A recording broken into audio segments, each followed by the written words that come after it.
whose and not whose. Difference 3.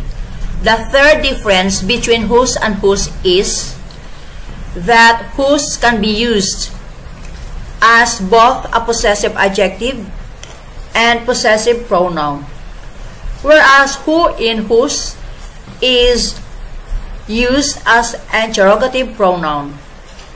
Example of whose as possessive adjective: whose laptop are you using?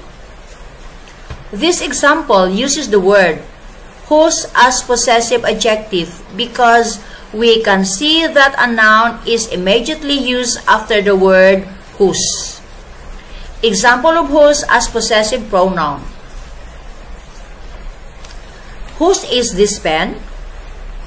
This example uses the word whose as a possessive pronoun because there's no noun immediately after the word whose.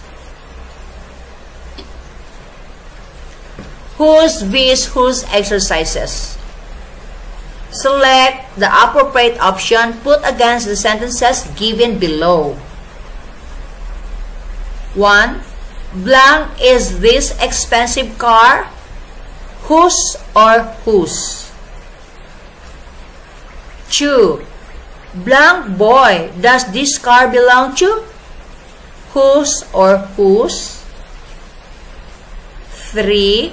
Blank coming to teach you now? Whose or whose? 4.